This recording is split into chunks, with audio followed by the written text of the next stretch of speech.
Hi, I'm Laura Stewart, board member of Impact 100 of Indian River County, and I am here with David Moshier who's going to talk to us about Camp Haven and how Camp Haven receiving a $100,000 grant from those of us at Impact 100 really changed his life dramatically and those of his family as well. So David, thanks for being here.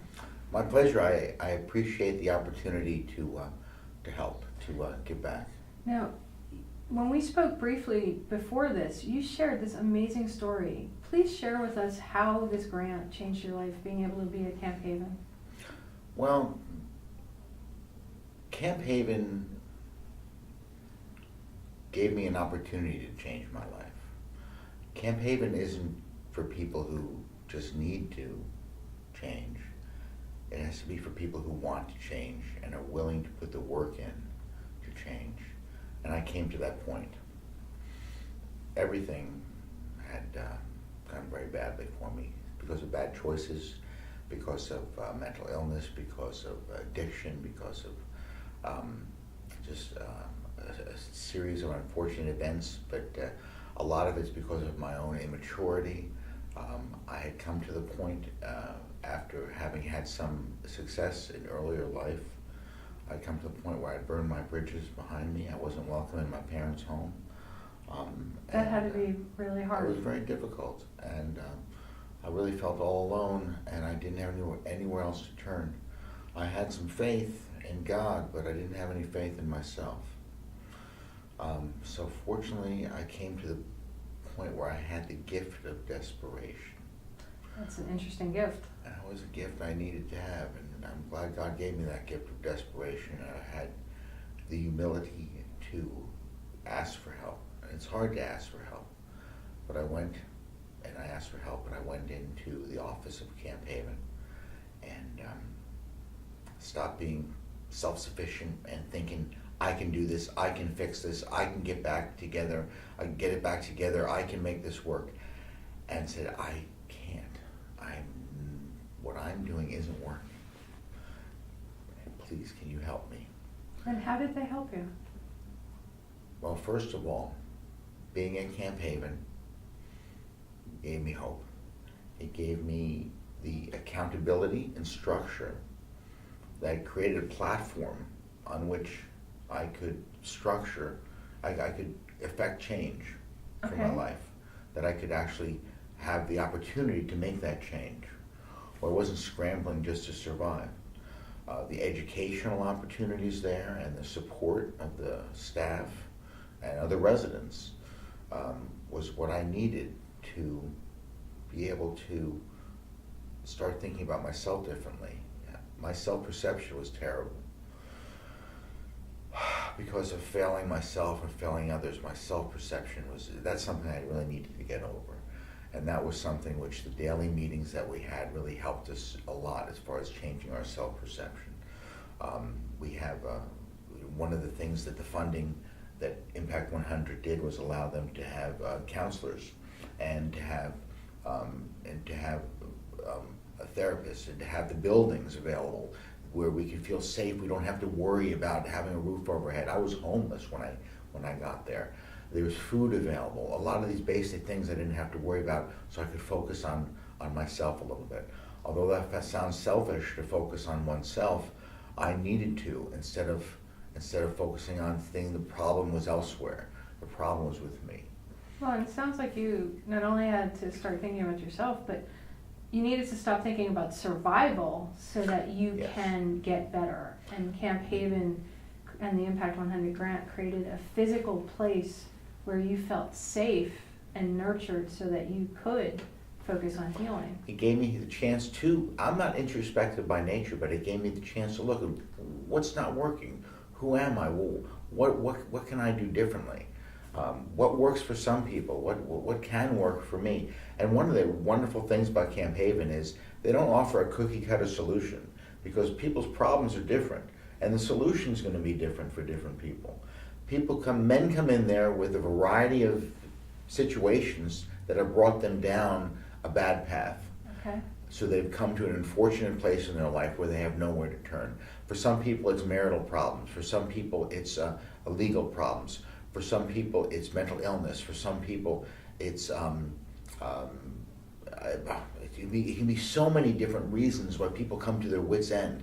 They just bad decisions is one of the biggest reasons, and ego and so many different things that we are taught by society that is good turns out to be our enemy, and we end up in losing everything, and we come to this point where we don't know where to turn. Now, the solution for different people is different. Just like Jesus, what he presented to different people as their solution was different. To the young ruler that came to Jesus and said, what should I do to go to heaven?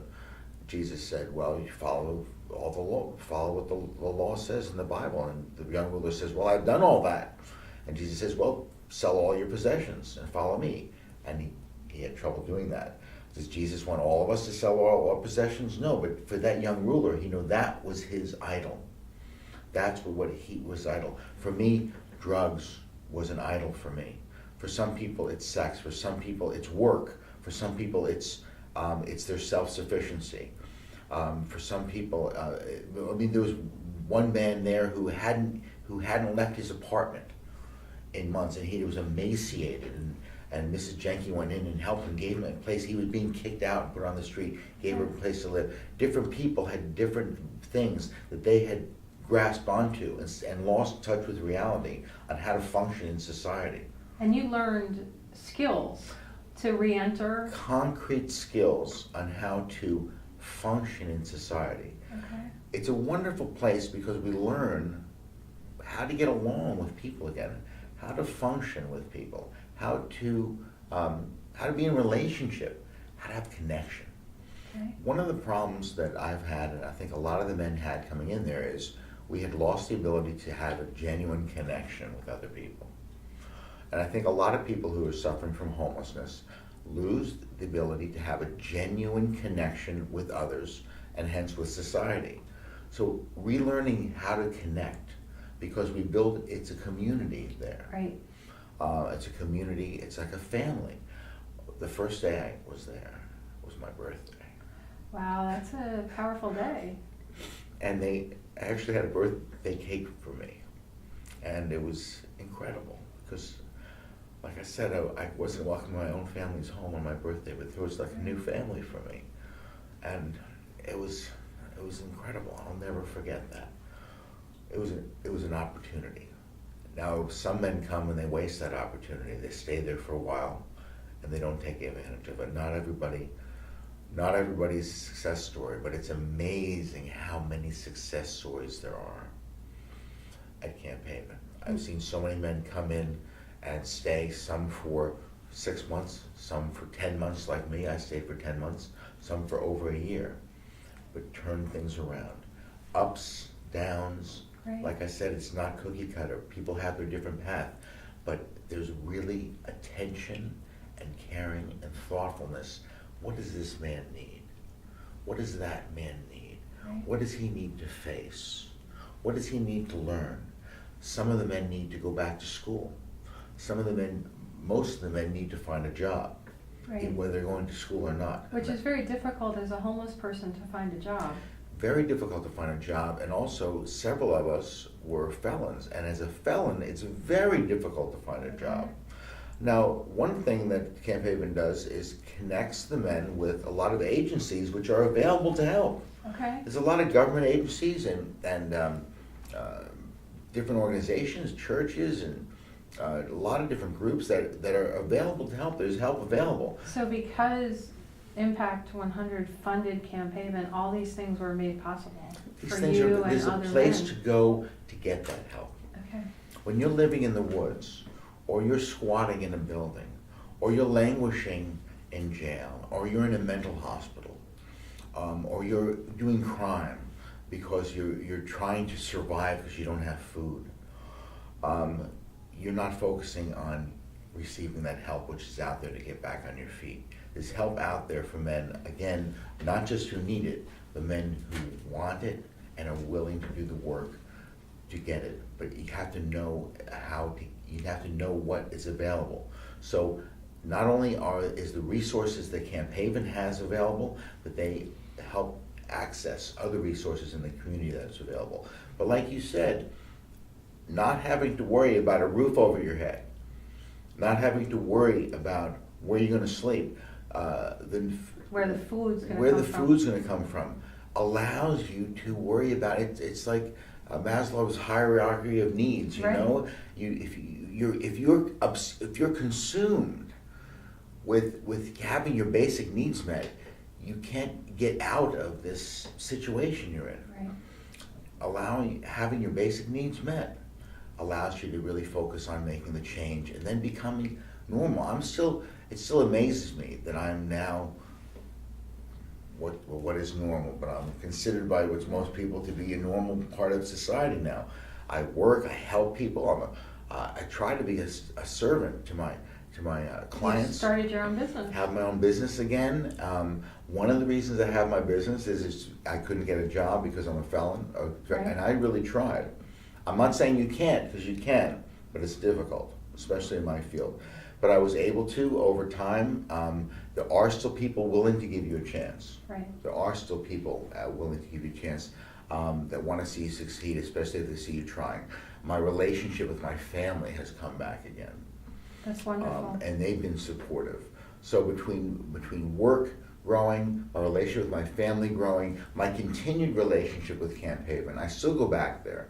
I help men. I find work for the men there. That's I mentor some of the men there. I still go back and receive therapy there. And I've had the opportunity now to actually do some work for Camp Haven. I help with their social media and their fundraising and their website. And as a matter of fact, I have a meeting with Mrs. Janke today to go over some of the fundraising for a capital campaign. Well, tell her we all said hello. I will definitely do that. And you're really giving back to a group that's helped you. And I think that's the greatest thing that our membership can see, is how this one grant that was given is changing lives, and it's coming full circle. I am changed. I am not the same person, and I'm grateful to Camp Haven, and I'm grateful to Impact 100. Well, we're so honored to have you here with us today. Thank you. Thank you.